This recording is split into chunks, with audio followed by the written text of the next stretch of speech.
The new NBA and MLB season is in full swing, and BetOnline has you covered with the best odds and biggest promotions and live in-game betting on all your favorite teams. Head to BetOnline today to stay updated on all the action. BetOnline, the game starts here. When the thermometer dips, the leaves change color, and sweater weather officially begins, it can mean only one thing. We have entered soup season. People across the world are grabbing their can openers and popping the lid off a can of soup, plopping its contents into a pot on the stove.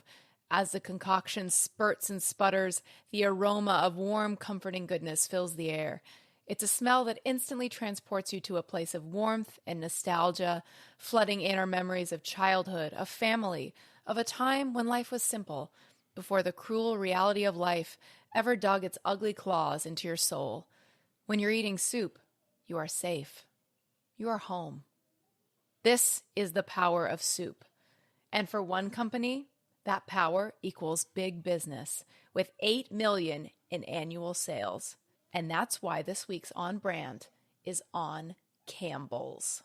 We're all jazzed up, really having a cow. You want your favorite show and it's on right now. It's on Brand. Hello and welcome to On Brand with Jon and Marisa. I'm Jon. I'm Marisa. Okay, so we have a situation here that I wasn't expecting. So Marisa and I take turns picking the brands that we do for the pod. Mm-hmm. I have picked out my brands for the rest of the year. And I have just learned what today's episode is about. It's an awesome brand. I'm fully on board with it. But it is on my list to do in November. I already have like my Campbell soup doc up. Oh, no. I've pulled up a few pages for it. I haven't done research on it, so I don't know the story. Thank God. But I was not expecting this to happen. This was bound to happen eventually. We didn't really plan on keeping our choices so secret, but that was kind of something you started rolling with as you got excited about brands you wanted to do. And I knew this would come up eventually. Yeah, I had picked it for November because that, to me, that like everyone's buying like the condensed mushroom soup and the chicken soup to make all their Thanksgiving things. So I had pushed it to November. I'm kind of Halloween heavy until then. So that's really funny. Find something else for November. You have a slot. I have to come up with something new. Maybe stovetop. Maybe. I thought about stovetop. I thought about butterball. I've gone through a few things. So, you know, we'll see in a month what I come up with. Stay tuned. I'm excited about this. But before we get into this, I did want to ask you, because this has come up in a couple ways recently. I have a couple friends that have reached out to me who found our Instagram in the last week, and they were shocked by what you look like. They did not know what you look like. And I was like, no, it's all good. My ex-girlfriend, Marsha, who I talked about in the Scrub Daddy episode, where I ate the entire jar of Parmesan. By the way, she did reach out to me, said she was laughing, and she said, I did, in fact, complete eating the entire jar of Parmesan. Did you kiss before or after the Parmesan? We probably did not make out after that. Actually, we did. We were so in love. You're a good kisser, as you say. And I will say, she also confirmed that she was like, you were a good kisser. And I was like, I know. If any fans are interested in kissing Jon, if anyone wants to kiss this, I'm sure I still got it. But she has written me twice now saying how beautiful you are. She's like, I knew she was a mom. I kind of was picturing her like as, you know, I don't know, homely or what. But she's like, she's so beautiful. And like, she keeps going on about it. My friend Wendy reached out yesterday and she was saying that she had kind of a preconceived idea of you being like a brunette, even from our little like picture. She's like, that's not super blonde. So she also said you were beautiful. If anybody has any compliments in general about our beauty, feel free to send them in. Okay, here's the thing with me. I love compliments. I hate getting them. Like I hate having to like, I like compliments by Instagram or like text. Yeah. I don't like to be face to face when someone gives me a compliment, but I do love to get a compliment. If anybody has a compliment about anything positive, we do. And if anybody says anything nice about the show, if you leave a nice comment or send us a nice message saying that you like the show, we literally will like screenshot it and text it to each other and just like, it will make our day. It makes us so happy. I have like two of the ones that we got this week. I was going to give shout outs to a couple of nice people and I didn't know if that was like weird, but I wanted to give a shout shout out to, I don't know if it's Saw Coffee Lava, but he sent a really nice thing just saying that he discovered the pod and he was binging it and he loved it. And then we also got a shout out from Chris Tronton 58, who was just saying that we make his Wednesdays joyful. And that really felt good. And it's not like a brag, but I got to say, when people send these things out, because we're just like have these conversations, you know, on the couch or at the kitchen table, and it's like they're fun, whatever. But when like someone that we don't know reaches out and we know that they're enjoying it, it genuinely, I have goosebumps right now. It just feels great. Kindness, pass it on. And in general, if you have any compliment about anything, I think never keep compliments to yourself. No. Like if you see somebody walking by, you like their hat. Say they have a little beret on. You should spend most of your day complimenting anything that pops in your head. We are joking, but that sticks with people because you'll be surprised how many people don't have those kind of interactions with people or don't have, God, this is getting too deep, but like big friendship or family support system. So a little compliment goes a long way. Absolutely. Which kind of leads me into my next thing, which is what I love how you the side where you're like very positive. You're all about like spreading like love and kindness. And then you have this side of you that's just like so sinister. This is not sinister. This is not something this is not something I did. This is something that was done to me. Okay. And I wanted to bring it up. Isn't it always? This is, I know. This is, but you'll see, and you can tell me if I'm wrong. This is something that you and I have never talked about. And I was curious because it came up in my life this week. Do you ever get told that you look like somebody, like a celebrity or anyone famous? I've gotten a couple. Joan Cusack is one, and a blonde woman, the lead in Inglourious Basterds, who's running to escape the Nazis. Okay, so they're things that you agree with? I can see why. I could see. Uh-oh. I don't really see. What did someone say to you? Okay, so throughout my life, this has happened. I've gone through different eras, I guess, of who I look like. For a long time, I would get Orson Welles. I don't know if I still look like Orson Welles, but at the time, I truly, truly look like Orson Welles. Someone sent a picture of him once to me, and I thought it was a photograph of me that I didn't remember. So there was a time when I definitely looked like Orson Welles. Wouldn't it be like in like black and white and like... Yeah, but I mean, you know, I was in photography class, so, you know. You know your way around a black and white film photo. Exactly. So I had my Orson Welles era. Then when I was doing my transition from vampire to preppy, I went from jet black hair and I wanted to go to Andy Warhol white. So I spent like a weekend bleaching my hair. That's a huge, huge mistake. It doesn't work. I thought I was going to have silky white hair. I got really weird orange hair. And then I went through my Chucky era. This was when I was like on campus. I'm not even kidding. I would walk through the cafeteria at my dorm and these jocks, it was just like being in high school when I got called a woolly mammoth. These jocks under their breath would go, Chucky, Chucky. And I just had this big orange hair and that it was is awful. mean, but it's also funny. Because I had cheeks and I mean, I saw it. You do kind of look like Chucky. Well, you have like round, beautiful blue eyes. Thank so does you. Chucky. Let's focus on the good parts of Chucky. Chucky's, and I did Chucky's kind of hot. Okay, now that I'm thinking about it, it was at a time when the Gap was selling a lot of colored striped shirts, so I was probably also wearing a little rugby rugby. So then I got through that era. Then I went through, this wasn't really a phase, but someone told me I look like I could be Leonardo DiCaprio's fat brother. And I could see that because I kind of had the same eyes or anything. So I've gone through these different things. So who are you now? Last week, I'm downtown. I do this thing every Sunday where I'm downtown and I'm around a bunch of people and I had to pass out tickets to like 200 people. And I'm going down the line and I'm passing out tickets and I get to this guy and he's like, oh man, he's like, the whole time, the whole time you're coming to me, I'm thinking, man, there's Newt Gingrich. I was like, what? Like, I was like, I'm doing good. Like, I'm down there doing good things. I was like, what are you talking about? I was like, that's so terrible. Then I finish my thing and I look up Newt Gingrich and he's not totally wrong. And then I kind of spiraled out of control a little bit. So now I guess I'm in my Newt Gingrich era. I mean, he's like 100. I get that he's older, but it's like, you know, this guy maybe doesn't have good eyes or whatever. So you're both blonde. Yeah, we're both a couple of blonde boys. So here we are. If you're gonna give a look-alike to somebody, be really certain that it's a compliment. Yeah, I don't think really that. certain. Yeah, I don't know, man. So that was a fun thing I got to deal with this week. Yeah, I'm looking at a picture of Newt. I'd hit it. I'm sure that our good friend and graphic designer Shep will create some sort of fun thing that we can put on Instagram. If not, we'll just do a side by side. Sounds great. So that's what I had to bring to our conversation today. So you stole my show. I stole your show. So why were you going to do Campbell's? I feel like the obvious. Because when I sat down one night and I looked at the days I'd be recording and when my episodes were going to drop, and I was like, what would make sense for that week? So like I said, I want to do something Thanksgiving. I was like, Campbell's that's a perfect time to get that one. And one, I want to do it because obviously Warhol. I want to talk about the Warhol connection and how it became so much bigger than, just a soup company. But it is, I'm sure in your research, you're going to tell me that their biggest sales are in November because everyone's making those casseroles, the green bean casserole, the broccoli and cheese. You're using Campbell soup for everything in November. I bet their sales are 40 times higher in November than any other month. Well, we'll find out when I Google it because I actually don't have that bit of information, but we will find it out. When I say Campbell's, you think of soup.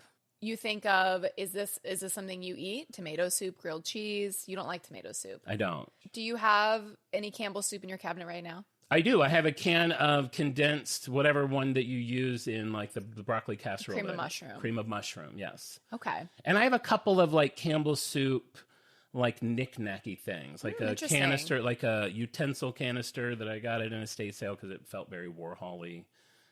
I do think of Campbell soup more in a Warhol vein than I do in a food. That's probably not true for most people. Actually, this will be fun to post on Instagram. I have in my bathroom on a pipe, because I have weird pipes in my bathroom, I have like 20 Campbell soup cans just because they remind me of Warhol. And then Campbell's a couple times over the last few years have released cans of soup that are in the Warhol paint colors. And those are really cool, and I have a bunch of those in my living room.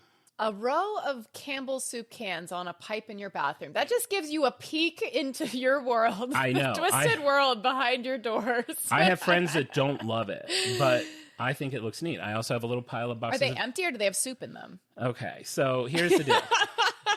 You're in the shower, you need a little sip of something, you crack a hole in it. I will provide photographs. They do have soup in them. And they've been there long enough now that a little bit of the soup has escaped in some of them. Just around the rim. There's a little. I know. It sounds worse than it is. Ugh. It sounds pretty bad. I know. Yikes. Good. Well, I love Campbell's soup. I have a lot of fond memories. I'm a grilled cheese tomato soup kind of gal. And maybe even more, I just love the idea of things so much that sometimes that can like close the gap on how much I love the taste. Like if I love the idea of it and I kind of like the taste, I'll like order it every time it's available.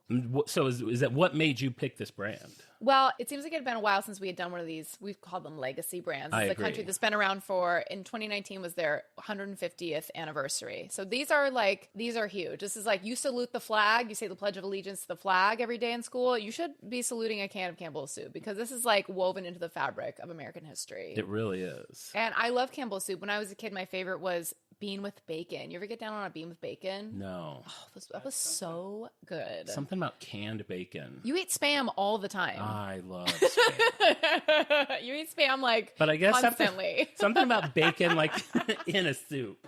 I can't imagine that it's like... That's like the hardest part to get over. I don't know. I just want whatever you want to be wrong. Yeah, of course.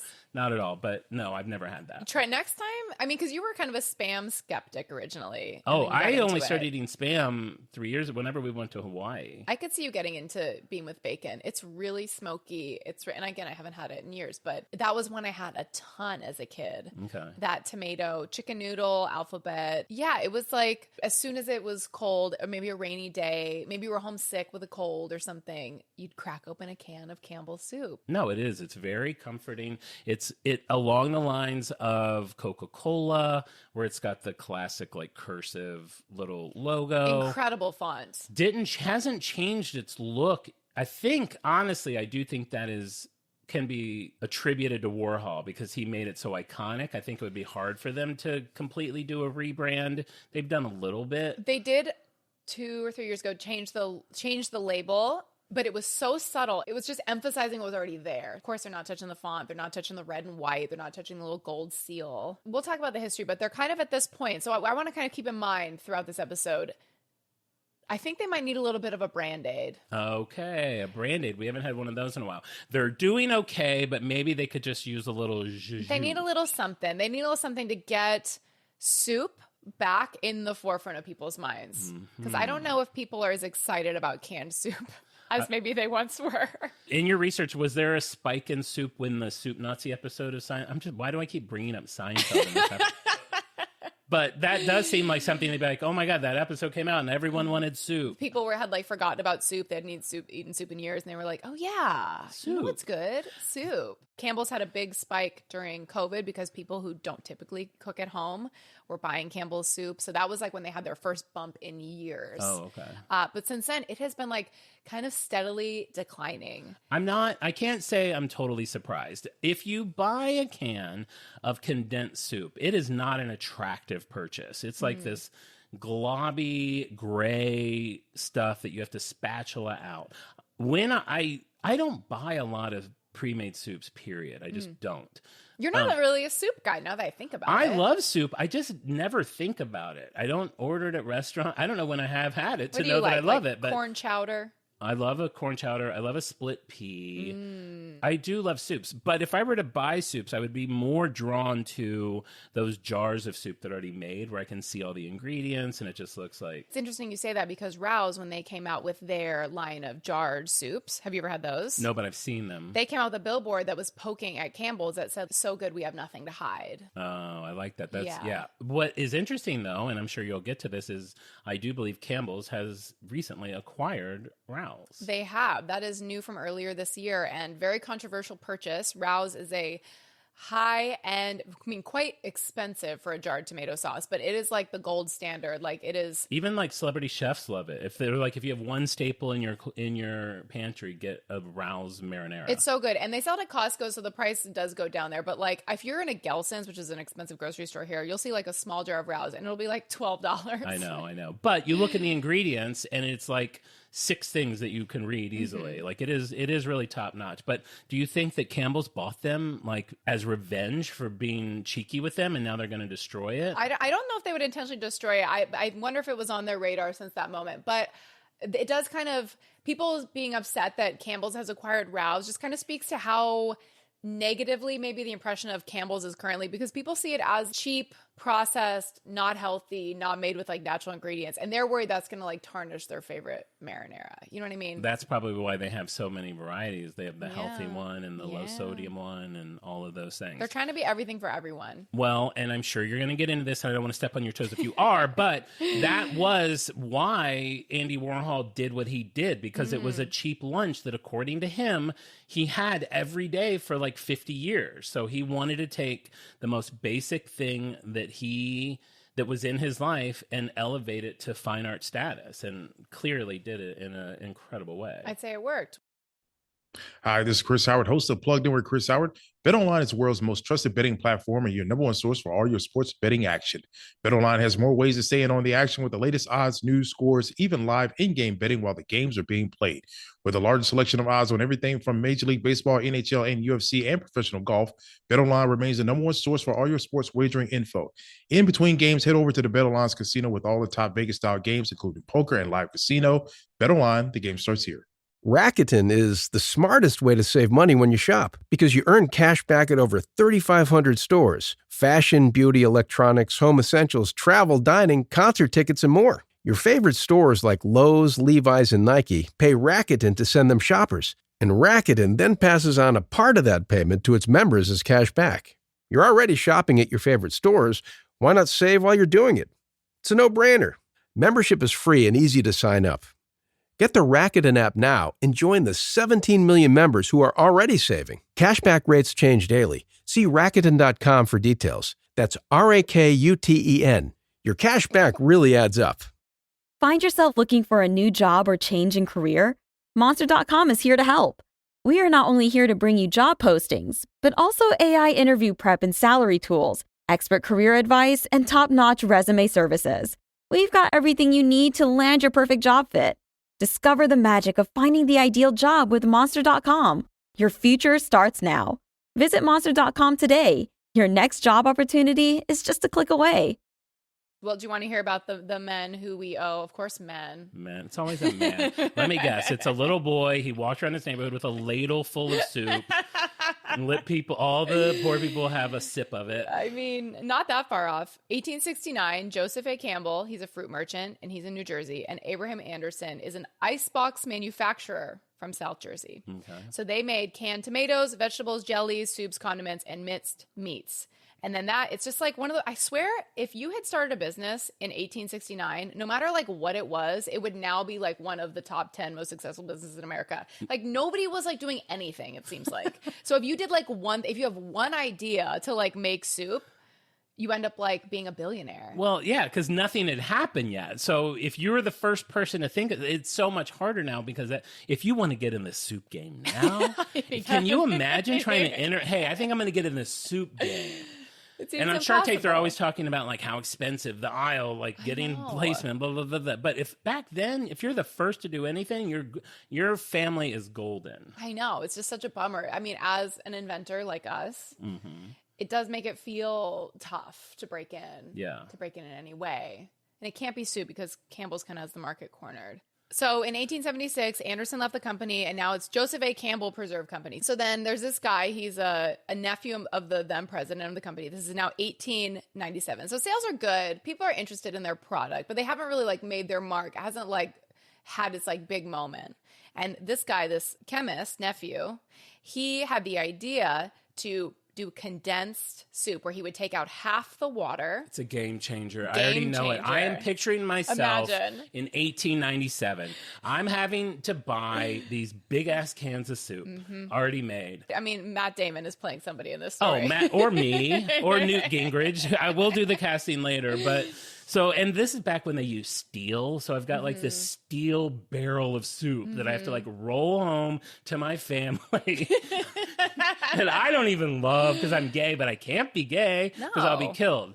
And you know what I would like is a smaller can of condensed soup that I just have to add water to. That's right. It was a game changer. I know it is. And it brought the price down to 10 cents a can. Whoa, back then that seems like $40. I know it does. I thought it would be lower, but it was like 10 cents. A penny, 10 cents. Well, everything was made with like fresh ingredients then. Wow, 10 cents? Did you know that would be about $3.70 in today's world? I believe that you just knew that and that we didn't stop down so that you could ask Siri. That's what I choose to believe. All currency conversions. So the guy who had the idea to do the condensed soup, he eventually became the president of the company and he bought out the Campbell family. Okay, but he kept the Campbell name because it had already been established. Yeah, it's established. It's evocative. Brand. And an executive, get a load of this name, Herberton Williams. He went to a Cornell football game and was so struck by the team's red and white uniforms that he suggested a new color scheme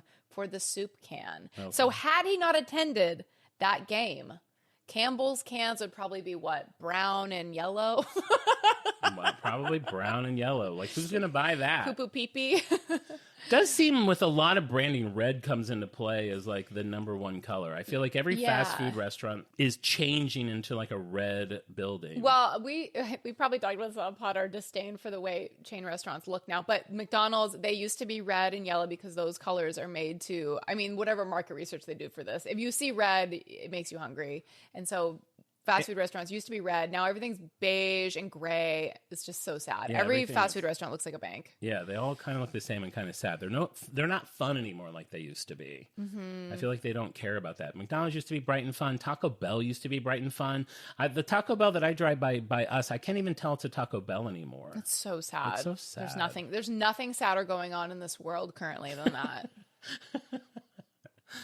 So 1904, this guy who ended up becoming the president who invented the condensed soup. He was also, he wasn't just a chemistry genius, he was also a marketing genius. So he had to generate desire for a product, canned soup, that did not exist before. People were not eating canned soup before Campbell's really got on the scene. Oh, really? They were I guess most people were probably making their own. And well, Americans didn't really eat soup in the same way that he was trying to sell it to people. He was thinking of like a European way where it's served kind of separately first course before dinner or accompanying like a baguette, that he was kind of like European inspired. So he was trying to introduce that idea to Americans that before you have your steak, you could have like a little bowl of consommé. I do find it fascinating. We were talking about how, like, if you come up with an idea at this time, you have a better chance of becoming successful because it doesn't exist. But this is not the first time I've heard that you also do a lot of times have to kind of teach the consumer how to go about this, and then hopefully it'll grab on. I feel like that happened with cereal, like eating cereal with milk or whatever. Like, but I find that interesting. Yeah, that you have to kind of like teach people why they need your product. Right. I mean, that's basically like what, Crocs? Crocs did that. Crocs did it. It's possible to do it now, but you do need to discover a rare foam. Yes. If you can we're discover still a rare working on foam, getting our own rare foam. If anybody has any leads on like rare German foams, if for some reason you wake up on a Wednesday and there's not a new episode of On Brand, that is the week that we've discovered a rare foam, and we're knee deep in figuring out how to become rich. just send us foam and we'll just find something to do with it. We'll figure it out. Yeah. So this guy Dorrance, who was the CEO, he had this new idea for advertising, which was putting placards mounted in city street cards. So he had a local car card printer who was trying to drum up business, and he asked his wife, Grace Widerseam, she was a freelance illustrator, to make some characters for these soup ads. So she, in 1904, she came up with the Campbell's Kids. So they starred in the company's ads for most of the next century. And then by 1905, the next year, Campbell's was selling 20 million cans of soup a year. Okay. Large in part, I'm sure, to these cute little Campbell's Kids. We love, I was about to say we love the Campbell Soup Kids. I never really felt much for them. They're kind of too cutesy for me. But something I do like to do is when I hear that something was created like a long time ago, the Campbell Soup Kids take, for an example, were created in 1904 or 5, you said. I like to picture them like if it was like law that they have to age. Oh, yeah. So now those kids are 130 years old and they had to be represented that way. You know, as far as a soup spokesperson, a 140-year-old isn't a bad idea. It's not a bad idea. It's not a bad idea. Like a long bearded baby. Oh, they're still babies? I mean, yeah, I guess in my head. Maybe like a spell was put on them to make it so they like never age. Definitely a spell. I like that. We'll talk about it off brand and pitch it. 1955, you mentioned the Thanksgiving staple, green bean casserole. So green bean casserole was invented in 1955 by a Campbell's Test Kitchen chef. Okay. So this Thanksgiving staple that is on like every table every year, even if you don't use Campbell's soup and how you make it, if you make it from scratch, if you do it the fancy way, it was invented by Campbell's. Do you like green bean casserole? I love green bean casserole. I hate green bean Then why do you casserole. have a can of cream of mushroom soup in your cabinet? Thank you for asking. So I use it to make a Why? broccoli casserole. Okay. But I always have hated green bean casserole because people make it with canned green beans and yeah. that condensed soup. My friend Caitlin, who is a wonderful cook, she made it for the first time with real green beans. Oh my God. It was so good. Yeah. It wasn't like vinegary and mushy and sad. Yeah. Yeah. So now I like it if it's made properly. I bet you'd like if it was made with Spam. I wouldn't mind Spam. I think people put bacon in it. Crispy I bet Spam would work in sounds that. Great. Caitlin, Thanksgiving this year, Spam. So now, 65 years later, it's still one of the most popular holiday dishes, and green bean casserole recipes were viewed more than 6 million times last holiday season, to give you an idea of how many people are cooking that up. Wow. That seems like something they probably print on the can. Oh, for sure. And Campbell's is big on coming up with recipes. That's like their whole test kitchen, coming up with recipes that you can use Campbell soup for, like they're an ingredient. So now we're in the 1960s. Your friend, pop artist Andy Warhol. That's interesting. Before we get on Andy Warhol, to think of Campbell soup as an ingredient more, not just a soup. Yeah. Because it is. Yeah. That is cool. You're right. That is interesting. Okay, you're mocking me. But this is how my mind works. It's neat. It's like, I need salt, I need baking soda, I need soup to make. What are you making? I don't know. Okay, so it's salt, baking soda, it's soup. Making cream mushroom cake. Throw it in a bowl, throw it in the microwave for 8 minutes. Sprinkled with cheese on it for the last 10 minutes. I mean, you know what? Yesterday you microwaved a single slice of cheese in my microwave. You left in the middle. We were watching a movie. You got up in the middle of the movie and you microwaved a single slice of cheese just naked on the microwave tray. Our friend Tiff called it she's like, did you put that on the microwave floor? What is a floor? Okay, so here's the deal. If I eat a dessert, I don't like to end my food eating on a sweet note. I don't like my mouth to feel sweet for a long time. So I need to get something savory in there. You often cleanse your palate with a little piece of cheese snuck from my refrigerator, like a little mouse. A lot of times I need to just end on a chip note, a cracker note, or a cheese note. So we were watching this movie. I was like, I got to get rid of this sweet. We had a very sweet blondie. So I ran to the kitchen and got a slice of Trader Joe's sharp cheddar cheese, a staple in my house. For some reason, this slice was cut extra thick. They are cut quite irregular. Sometimes you get a big boy. Yeah, it was like a chunk. And you keep your refrigerator like me very cold. And I was like, this is just too cold to eat. So I tossed it in the microwave. And I don't try to melt it, but I just try to get it to like room temp. So there's my most boring story of this episode. I think it's fascinating. So next time you're at home microwaving a slice of cheese for 5 seconds, think of me. On the microwave floor. On the microwave floor. So 1962, Andy Warhol, he used the Campbell soup can for a series of pop art silk screens, a theme he would return to off and on throughout the 60s and 70s. The first batch in 1962 were a series of, do you know how many canvases? I want to say 16. 32. 32. And at first, they were accurate representations of the Campbell's cans, but the series progressed. They became surreal, negative reverse color schemes, like you were talking about the special cans that are in your living room. But we're jumping ahead. Can I jump in a little bit on the Andy Warhol stuff? So what he did that was so cool, when he had that first gallery showing of the soup cans. You were there. I wish I wish I was there. Do you know what he sold them for? What? $100. Oh my he God, sold them for $100. Dennis Hopper, I think, bought a couple of them, but he did it in a gallery in Los Angeles, and the way he displayed them was supposed to represent what they would look like in the grocery store. So it was like being in an aisle of the grocery store. You had pepper pot, you had tomato, which has become the most famous of all of them. So he has this showing. Some people are up in arms. Other people think it's freaking the most brilliant thing in the world. They don't all sell, but some of them sell. Then when the show's over, he's back in New York, and his manager's like, Andy, he's like, I feel like those soups need to stay together as a collection.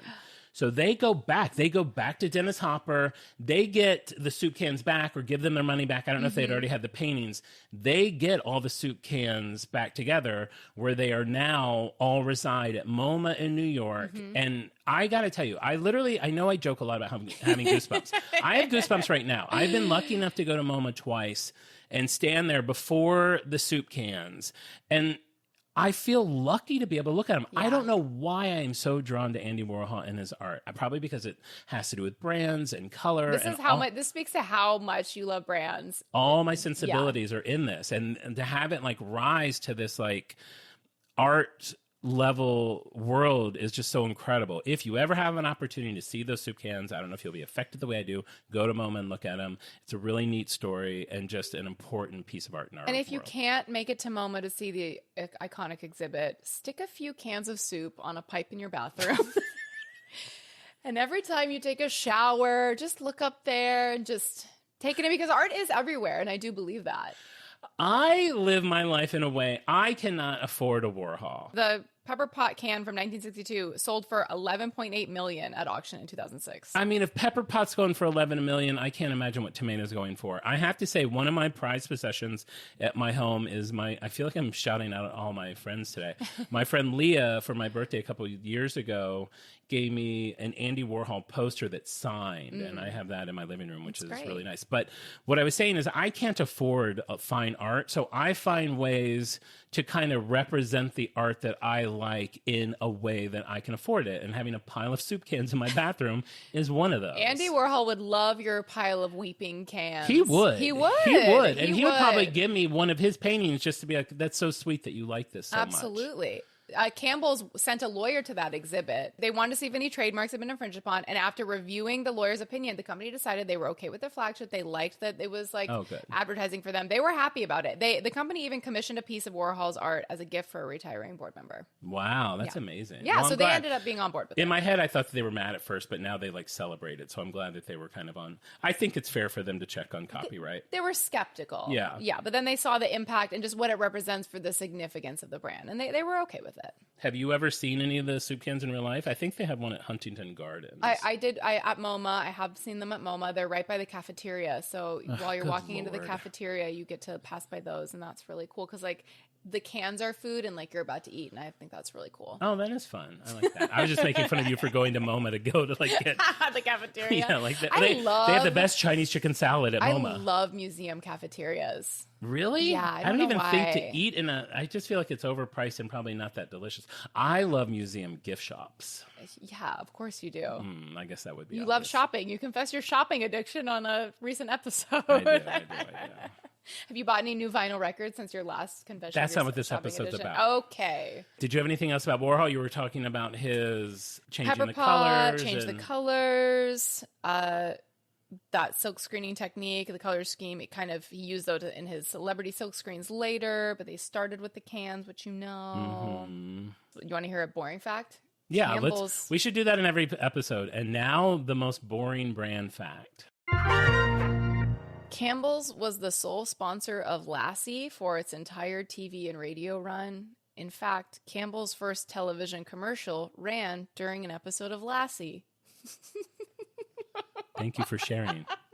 Well, that's pretty boring. No, I mean, Lassie, what a weird show, right? It was like about a dog that was always saving people, and I feel like it's one of those shows where, like, over the course of it, there was like 13 Lassies. And it also feels like a time where, like, you could kind of like electrocute a dog if it wasn't acting right, which I don't think you're allowed to do anymore. I think that's why they like don't have dogs in like any TV shows anymore. If you see a TV show with a dog in it, that dog was getting electrocuted. You can just assume. Like Frasier, the dog was getting electrocuted. Like Full House, the dog was getting electrocuted. I think that's why dogs aren't on shows anymore, because now there's laws about like not electrocuting dogs. What? Well, the rules seem to get more strict like as like time goes on. Like you're not allowed to like work a dog a certain number of hours or like be mean to the dog, and it just feels like anything pre-1980s, like nobody was getting paid well, the dogs were getting electrocuted. It was just a different time. Fair. It definitely was a different time. Kids were working like 20-hour days. Yeah, it's different. Smoking cigarettes. Yeah. It's a different time now. Okay. So we've got up to the Warhol years. Did the Andy Warhol art boost sales? I don't know if it specifically boosted sales, but I think it just kind of like solidified Campbell's as part of like the public consciousness. In the era of the original flavors of Campbell's soup, many are discontinued and many are unusual. Do you know what is in mock turtle soup? I'm going to go out on a limb and say it does not have turtle. Chicken. Calf, so we'll say cow, or sheep's head to imitate the taste and texture of turtle. That's gross. Like what part of the head? The The face? brain. Oh, the brain. Oh, Okay. that's just so gross. People are wanting to eat turtles, which is already sad. Why can't they just eat turtles? I think turtles are quite expensive. Oh. Wait, are you just guessing? I think. Because why else wouldn't you use them? I think like a cow's brain is kind of like leftover. Like that's just going in the bin. So you might as well chop it up and put it in mock turtle soup. It was a weird time. This was like food was weird. Who I don't know anyone that probably has tried turtle, let alone is like, I like turtle so much that I need to find a cheaper way to get that turtle turtle crave. taste. This was a time they were trying to sell turtle soup as like fancy and exotic and like very French. But in America, you can't use. So this is like a very cute ad you can actually buy on eBay. And it's a little rosy-cheeked Campbell's kid riding on a turtle. And it says, mock turtle soup. You'll like its unusual flavor. Only the tenderest selected calf's head meat is used in Campbell's mock turtle soup. Tempting, toothsome pieces of this meat are blended in rich broth of fine beef, puree of full ripe luscious tomatoes, snow white celery. It was a different time. They were trying to sell soup as like, this is an upscale, formal, very French. And so there's a lot of these flavors they don't have anymore. And mock turtle soup was one of them. I would imagine there's a bunch of soups that no longer exist. Pepper pot sounds real good. That's what the Warhol one, pepper pot. Macaroni dumplings, potatoes, spicy seasonings and meat. Vermicelli, tomato, cheese and bacon, tomato puree, thread-like pasta, vermicelli noodles. Sounds good. Okay. Oh, I did want to get back to this. Our lovely producer, Alistair, loves to make soup. He makes these big pots of soup and he texts us, hey, the soup's going to be ready in 30 minutes. And I usually just don't respond to those texts because I don't like chunky soup. But I mean, maybe it's rude not to respond, but when I was just going on about how much I don't like soup or how much I do like soup, Alistair was like, that's weird because I make soup all the time. It's just because his is super chunky. They're really healthy. And I think one time he was even so kind to like smooth the bowl down for me, like blend it into like a paste. But then that was just like... This might be past life related, maybe to your past life as a child prisoner. I was forced to eat chunks as a kid. I don't know what it is. Have you ever had Campbell's Chunky brand soup? Because they make a line of soups just called Chunky. No, why would I ever get that? It's really not for you, though. It goes against everything that I just said. They sold over $450 million a year worth of Chunky soup. The tagline is soup that eats like a meal. They were trying to, I think, appeal to men who thought soup was a little gay.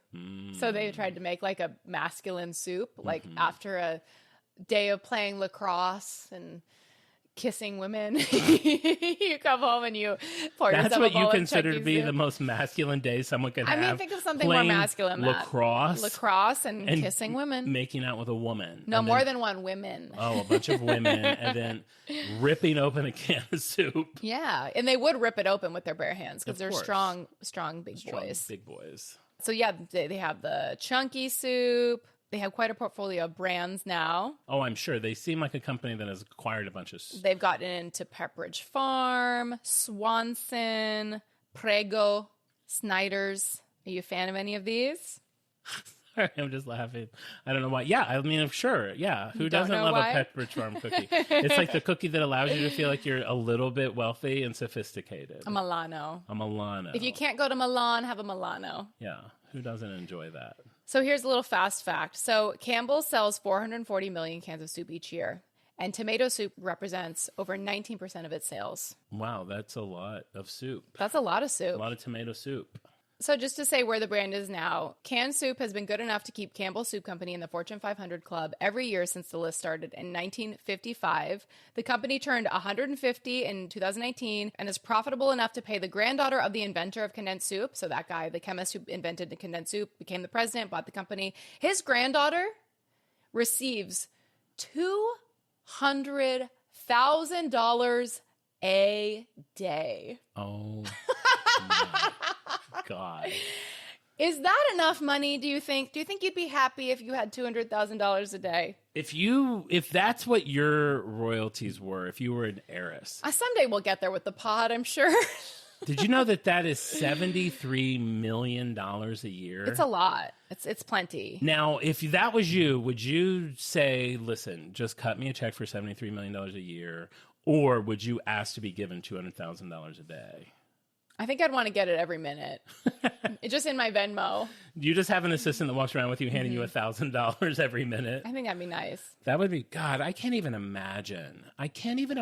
You know how much she can buy whatever vinyl record she wants. Oh, definitely. She can buy a real Warhol. She doesn't just have a stack of soup cans in her bathroom. I should hope not.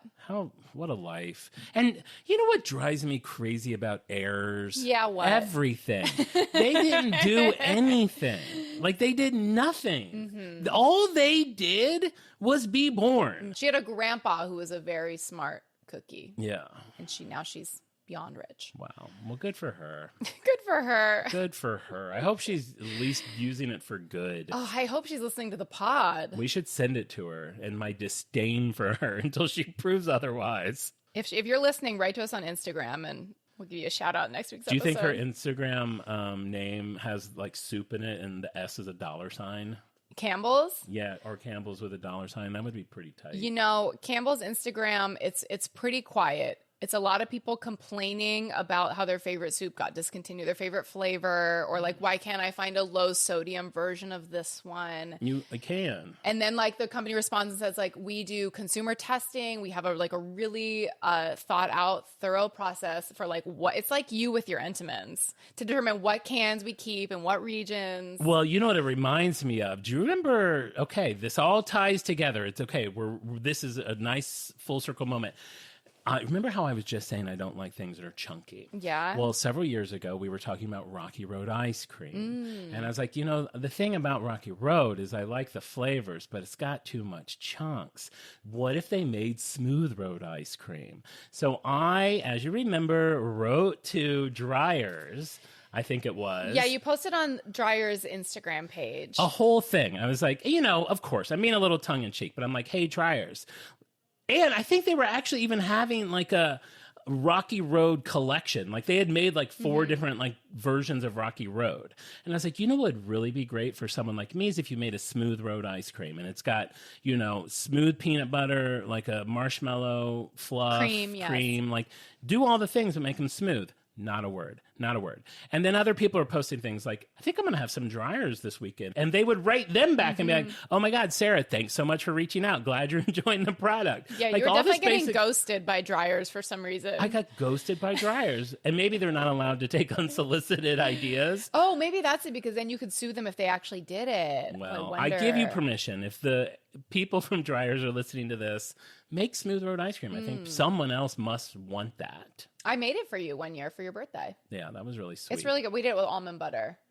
But, I mean, we just have so many good ideas. We're just like an idea invention generation machine. Hopefully that will be discovered throughout the day that we journey can of this pod. stop podcasting because we've invented something that has like put us on the map and gets us $200,000 a day. I can't wait until I never have to record another podcast. No way. No way. We love it.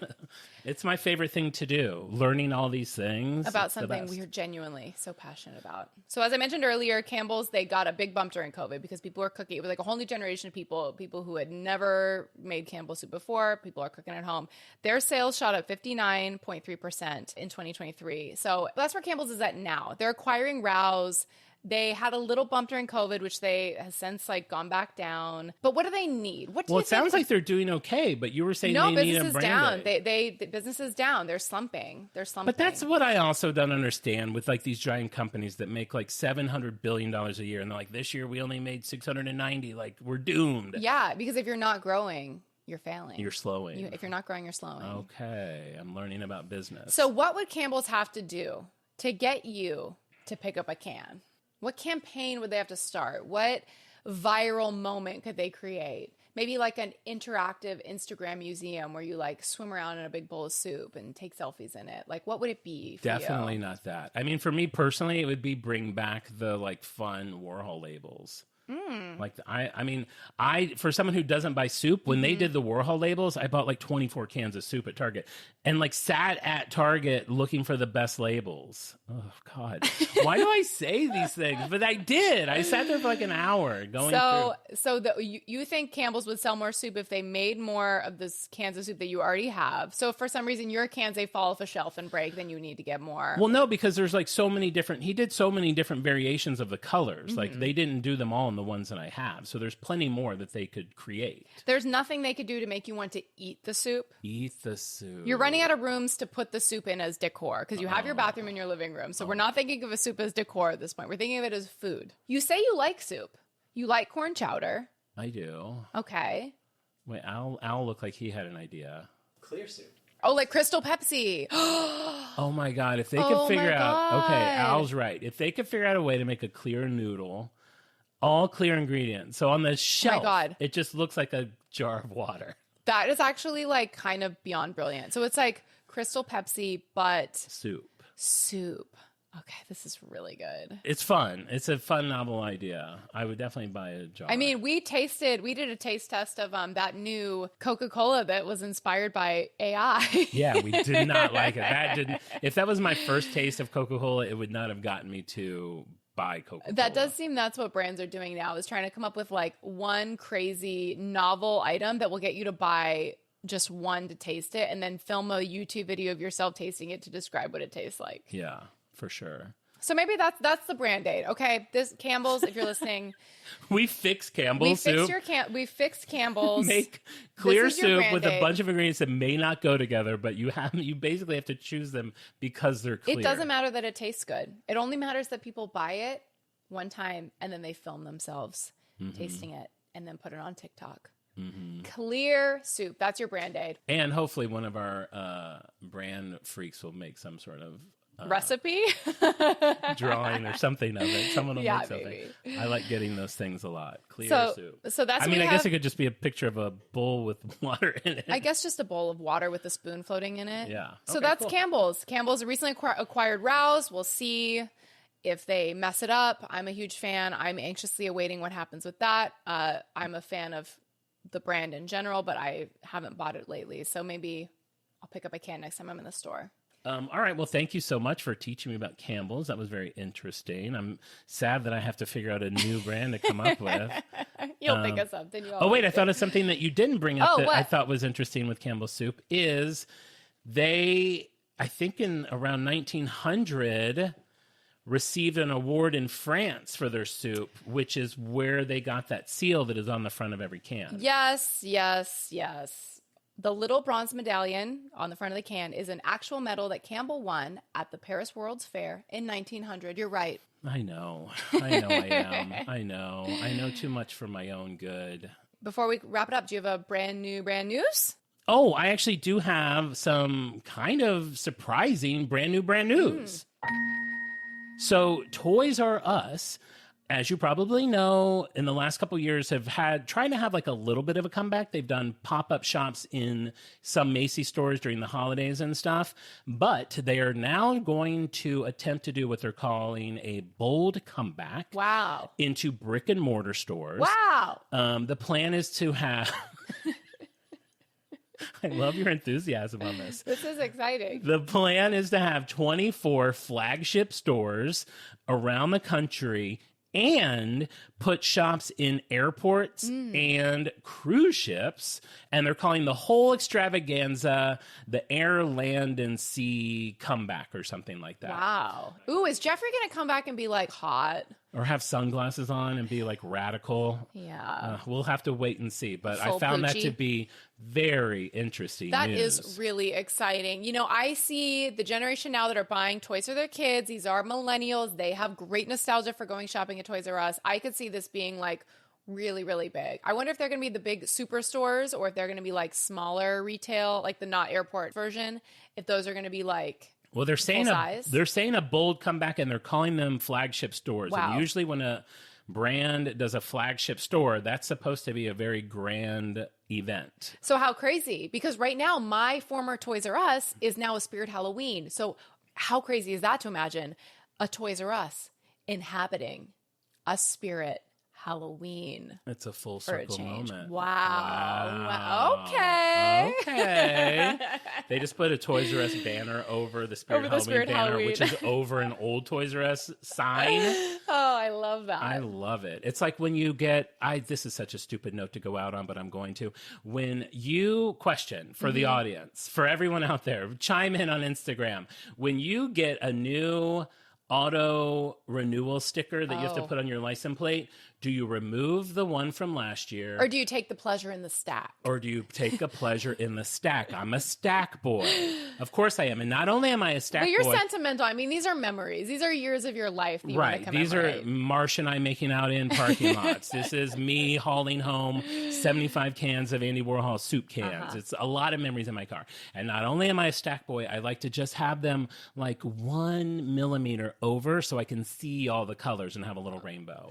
What are you? You take them off. No, I'm not sentimental about my auto renewal stickers. So of you- all things, no. Wow. I feel like Alistair's literally like mocking me as he laughs. Alistair definitely does not keep his old sticker. He probably takes the old sticker off and like alcohols all the residue Probably, away. yeah, all the old He probably glue. somehow gets a new license plate. No trace. I stack, but I try to make it as perfect as possible. Okay, that's a whole new thing. So I stack, see all the colors. Al stacks, hides all the colors. Mar doesn't stack. Yeah, I mean, truly what I probably do, because just in a hurry I probably stick it on top of like 2 months worth of like filth, and then it like starts to peel off and fall away prematurely. Oh, that's I don't wipe dangerous. it down. I don't clean it off. You're supposed to. I You're know. supposed to wipe it down, stick it on really hard, and then put a couple of knife slashes through it so people can't steal it. I've had mine stolen before. Exactly why you just do it. So there you go. Which one of those are you? Let us know. Are you a stack boy? Are you a clean stack boy or are you a dirty stack boy? Or a no stack girl? Or a no stack girl. I would love to see how this plays out. What a note to go out on.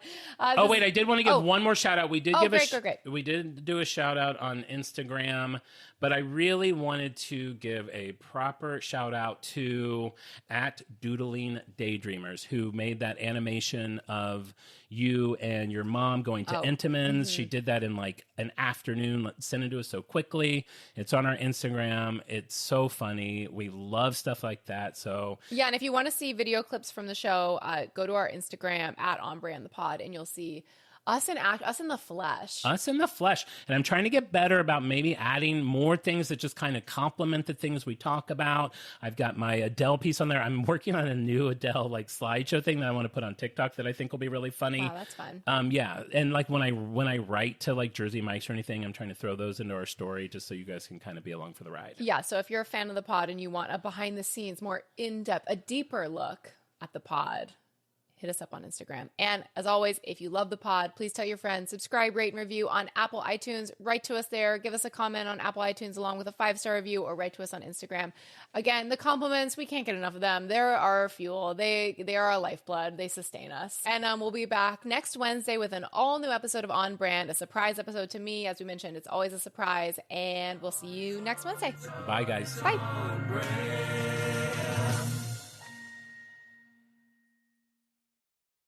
If you're looking to streamline your audio advertising buys and maximize your revenue, look no further than Triton Digital's programmatic audio advertising exchange, A2X. The private exchange consists of only licensed broadcasters and top-tier internet radio publishers, assuring the quality inventory and brand safety you can trust. Visit www.tritondigital.com to learn more.